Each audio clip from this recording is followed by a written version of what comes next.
भक्ती अपूर्व गुजराथी या विवाहितेनं आत्महत्या केली आहे। सासू सासरे पती आणि नणंद ही सासरची मंडळी तिला त्रास देत होती असा आरोप तिच्या आत्महत्येनंतर नातेवाईकांनी केलाय। नातेवाईकांच्या तक्रारीनंतर गंगापूर पोलीस ठाण्यामध्ये गुन्हा दाखल झालाय।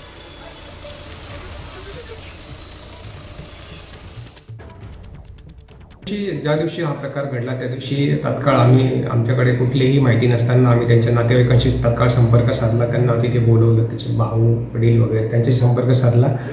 ते दुपारपर्यंत आले, त्यांच्याशी आम्ही चर्चा केली, स्वतः मी चर्चा केली। त्यानंतर त्यांनी सांगितलं की गुन्हा दाखल करायचा, आम्हाला तक्रार द्यायची। आम्ही तात्काळ गुन्हा दाखल केला आणि त्यानंतर आम्ही लगेच तपासाला सुरुवात केली।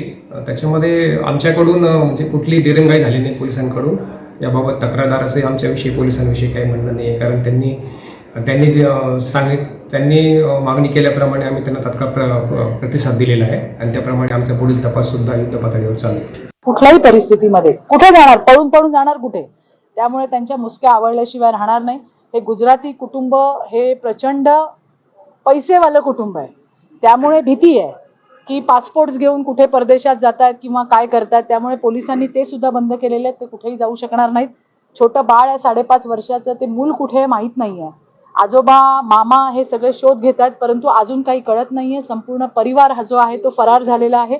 परंतु पोलीस आता फार इथं बोलणं किंवा आपणही त्यांना फार विचारणं योग्य नाही, कारण इन्व्हेस्टिगेशन चालू आहे। पोलीस राईट ट्रॅकवरती आहेत। तर येणाऱ्या दिवसामध्ये हे जे आरोपी आहेत हे निश्चितपणे पकडले जातील आणि भक्तीला सुद्धा त्या ठिकाणी न्याय मिळेल हा आम्हाला पूर्ण विश्वास आहे।